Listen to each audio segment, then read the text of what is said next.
Bro Ensas kaula muda di masanya serta kawan muda zaman now yang berwawasan dengan rentang waktu luas. Kali ini gue tertarik untuk nostalgia mengenang grup-grup lawak legend dari Indonesia. Beberapa di antaranya mungkin hadir di sebelum zaman kita, mungkin juga sempat sezaman dengan kita, atau mungkin juga nggak pernah kita kenal. Sedang pameran darah-darah. Ya, tiap komedian dan jenis-jenis komedi tentu ada masanya, dan tentu pula setiap masa ada pula komediannya dan jenis-jenis komedinya. Apapun itu, para komedian yang tergabung dalam grup yang bakal gue bahas ini adalah para legend yang telah memulai awal estafet dunia komedi di tanah air. Yuk kita nostalgia sekarang. Bung, nama siapa? Asal dari mana? Dan tujuan apa datang kemari? Oh, adek ini tanya sama saya toh?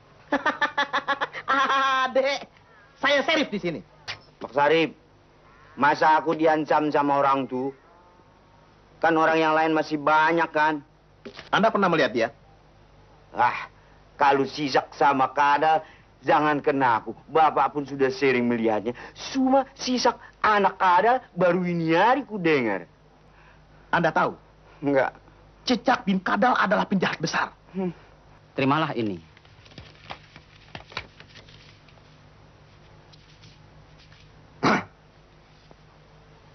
Sebenarnya, adat kami tidak biasa menerima amplop. Oh. Namun, untuk menghargai kebudayaan Tuan, tak apalah. Siapa bandit yang mengancam si kumis anjing laut? Namanya Cicak bin Kadal. Astagfirullah. Hah? Maaf, Saudara Iskak. Kami terpaksa menelan ludah kembali.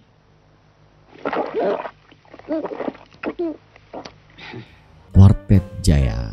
Quartet Jaya dibentuk oleh Bing Slamet pada tahun 1967.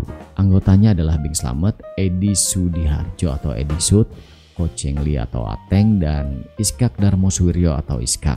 Sebagaimana kita tahu, Bing Slamet dikenal sebagai seniman serba bisa. Dia juga merupakan seorang penyanyi, penulis lagu, aktor, komedian, dan sebagainya. Di kemudian hari, Edi Sud yang pernah mendirikan PT Safari Sinar bersama Bing Slamet dan Bucuk Soeharto, dirinya lebih dikenal sebagai pembawa acara program Aneka Ria Safari yang tayang di TVRI yang dilahirkan melalui perusahaan tersebut. Ateng dan Iskak tetap lanjut berkiprah di dunia lawak, membintangi sekian banyak judul film hingga menjadi Bagong dan Petruk pada program Ria Jenaka yang tayang di TVRI. Tiap pagi sudah tengkar sama istri, tiap pagi tengkar sama istri. Nggak tahu memang istri saya itu apa, mungkin harinya nggak cocok dulu. Jumat Kliwon dapat Selasa Kliwon. Itu ketemu gendruwo sama wewe. Ada persoalannya. Ya, kamu tuh ada. agak salah toh. Laki-laki kok agak Jangan Mas Timbul, mesti ada apa Mas Gepeng? Ada persoalan sama Mas Gepeng. Persoalannya kamu agak salah loh. Dia tuh laki-laki, saya suruh bekerja enggak. Kamu itu sengaja mau misah apa mau usaha? Saya memisah, kamu kan laki-laki. Laki-laki kalau sama itu saya di gini-gini, kalau sama saya jongkrok ke.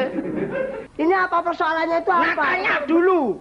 Persoalannya apa persoalannya? Bilang, Mas Gepeng. Ayo kamu yang bilang. Apa saya yang bilang? Kamu. Kepalanya ada kutunya, Mas. Kepalanya dok. Oh, ini habis donor. Biasanya kalau donor kan di sini. Iya. Ini di sini. Kalau kamu mau besok donornya di sini. Mutiar. Kok tidak di mata? Kok tidak di mata donornya? Ngenteni sok bapakmu. Ini saya bukan berarti memutuskan cintanya siapa namanya? Juki. Juki, Juju, tapi satu hal, saya mencegah terjadinya broken home antar adik saya. Broken home itu apa sih? Kalau saya nggak mau? Ya kalau nggak mau ya sudah. Kalau mau? Ya harus toh. Loh kok harus? Memangnya dikira saya ini manusia gampang jatuh cinta? Ya mungkin bisa jadi, tapi ya... Aduh Tarsan, Tarsiman. Hancurlah, matilah kau. Matilah aku. Kaya wong Batak. Matilah kok. Uras, Pak. Uras batukmu sempal pun. Mestinya itu kamu menjamu tamu itu yang baik. Nah, seandainya sekarang kamu jadi tamu. Kamu jadi tamu, saya nyontoni kamu. Iya. Mari silakan duduk, Pak. Iya. Mari silakan duduk. Istrinya tamunya. Yang jadi istri? Kamu. Oh, saya jadi istri. Anak dari mana? Masih sekolah, Nak. Ini anaknya. Oh, anak saya. Anakmu sana. Saya jadi. Iya, jadi kamu. Orangnya cuma kamu kok sana. Apa itu? Anjing. Oh, Ini tamunya bawa anjing. Sini. Oh, saya jadi anjing. Kamu anjingnya kamu. Jangan nakal ya. Oh, ini anjingnya, Pak. Iya, Pak. Hah? Oh, iya. Iya, itu anjing saya. Beli di mana, Pak? Ya, beli dari teman. Makannya apa, Bu? Makannya ya ikan. Sama kamu sudah artinya tidak. Sering saya ajak main-main. Oh, kamu diberi makan. Bubar. Om. Siapa itu? Om.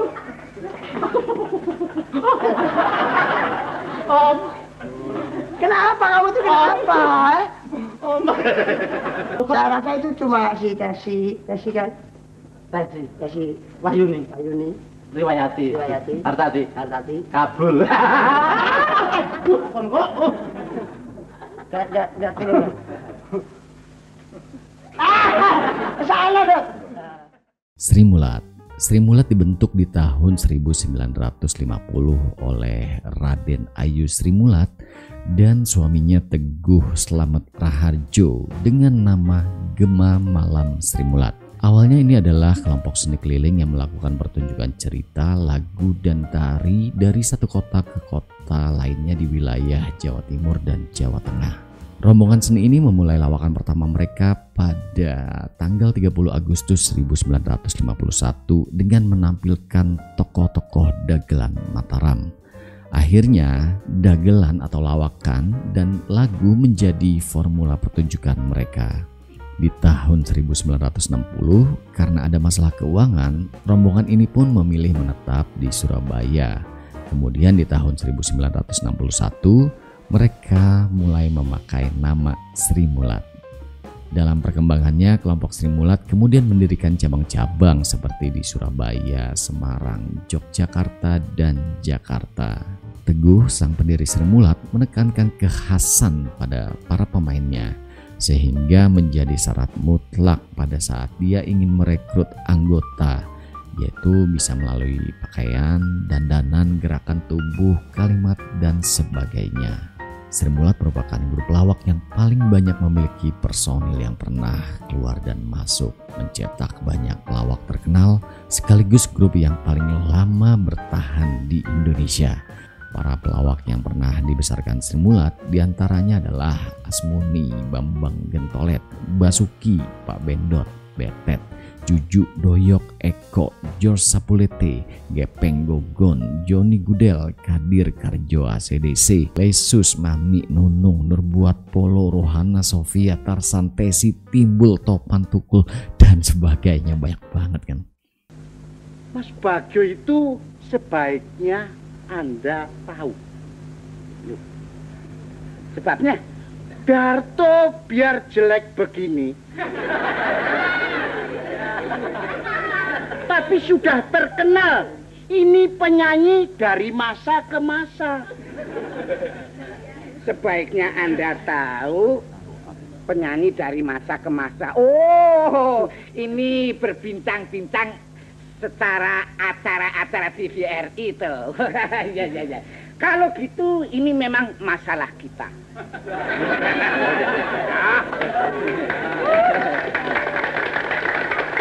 Masalah kita. Kalau Darto bisa menyanyi, itu bisa dimuat dalam dunia, dalam berita. Siapa tahu bisa dimasukkan di dalam arena juara. Ayo apa nggak bisa? Ayo. Saya ini memang penyanyi, bingung, tapi penyanyi yang dangkal pengalamannya. Saya pengalamannya itu hanya tingkat dari desa ke desa. Iya, dari desa ke desa. Dan lagi, saya nyanyi juga terbatas, hanya khusus untuk acara keluarga. Saya tahu bahwa Darto itu punya otak cerdas, cermat tuh. Kalau berpikir itu cepat dan tepat kamu itu. Tapi tidak cukup, entar dulu. Cermat dan tepat, tepat dan cermat dan tepat saja. Manusia itu harus selalu bersyukur kepada Tuhan. Ya. Kita harus beramal, kita harus jujur. Iya. Mungkin kalau bisa kita suci. Supaya kita bisa naik mimbar agama. Nah, kita ini apa, Mas Bagio? Marilah kita bikin suasana ini menjadi suasana ria jenaka. Ayo kamu. Ayo. Sebab kalau sudah ria jenaka, memang penonton juga sudah menyadari bahwa kita itu termasuk biang lala. Sampai jumpa.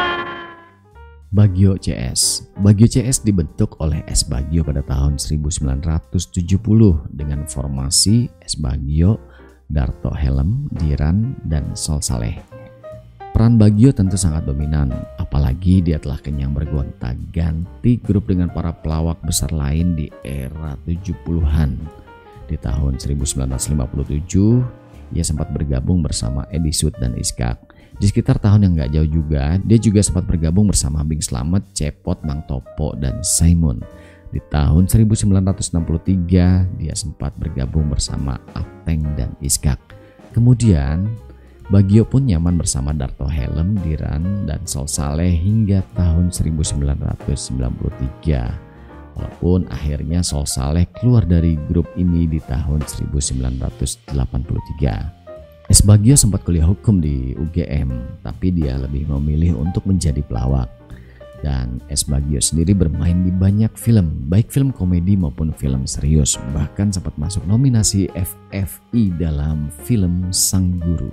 Grup pelawak yang namanya sudah terkenal sekali, Warung Kopi Prambors. Ya kenapa? Saya malas nih kalau MCM dia. Kenapa sih? Nah udah hilang timbul lagi. Kenapa hilang? Ini. Yang mana? Nih. Kenapa hilang? Kasino udah mati kok timbul. Tapi dia juga gitu. Apaan? Selamat deh. Sebagai bintang film seri TV. Apa tuh? Ben. Siapa? Oh, anak buahnya Grizzly Adam. Dia kalau goncang au dia ngikong ya. Coba interview satu-satu, men. Saya interview. Lu minggir sini dong satu-satu. Lu berdesek aja gua kecopetan. Kasih lo, lu jangan ngomong di dompet gua berdiri. Dia main pro gua. Sama udah sama.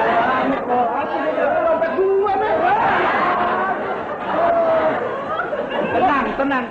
Gua bawa dompet gak ya? Tenang. Enggak deh.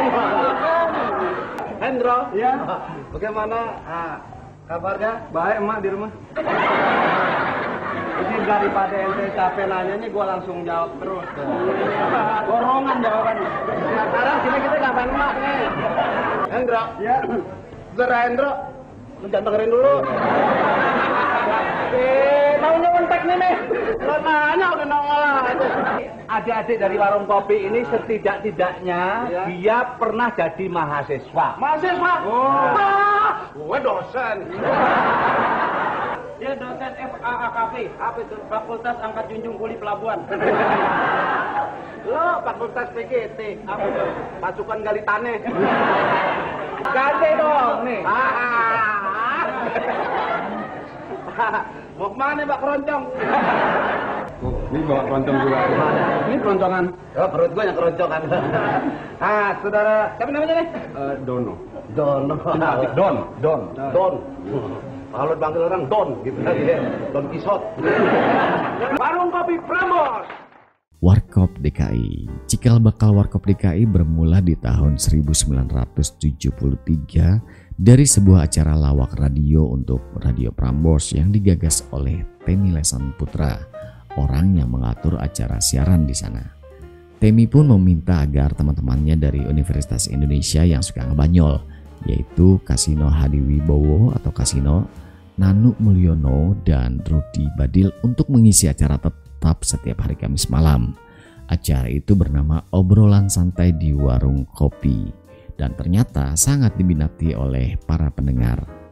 Nah, pada saat itu Indro Joyo Kusumonegoro atau Indro, anak SMA yang rumahnya sangat dekat dan memang salah satu orang yang membantu berdirinya Radio Prambors, sering diminta nimbrung untuk meramaikan acara ngebanyol tersebut atau menggantikan anggota yang absen siaran. Kemudian di tahun 1974, mahasiswa UI lain yaitu Wahyu Sardono atau Dono diajak ikut bergabung pada acara tersebut. Lalu di tahun 1976, Indro yang telah menjadi mahasiswa Universitas Pancasila juga diajak bergabung secara resmi. Ya, maksudnya menjadi anggota tetap, bukan sekedar menambal kekosongan. Formasi ini yaitu Kasino, Nanu, Rudi Badil, Dono, dan Indro yang memakai bendera grup Warkop Prambors semakin dikenal. Selain untuk siaran, mereka pun juga sering diminta tampil dari panggung ke panggung. Tapi rupanya Rudi Badil merasa kurang nyaman untuk tampil di panggung, sehingga dia pun mengundurkan diri. Formasi Warkop Prambors akhirnya menjadi hanya 4 orang, yaitu Dono, Kasino, Nanu, dan Indro. Setelah semakin sukses di acara radio, panggung, dan rekaman kaset, mereka pun dapat tawaran untuk terjun ke dunia film. Film pertama Warkop Prambors berjudul Manetahan hadir di tahun 1979. Lalu di tahun yang sama, Nanu ternyata mengundurkan diri. Setelah dia keluar, dia pun sempat bermain dalam film Rojali dan Juleha. Kemudian Warkop Prambors mengubah namanya menjadi Warkop DKI. Grup Warkop DKI ini pun semakin besar namanya melalui film-film komedi dan bertahan cukup lama. Gocir si gobang gocir, jangan sembarang tafsir. Ingat namanya si Jambul, rabe nanti dianya ngambul.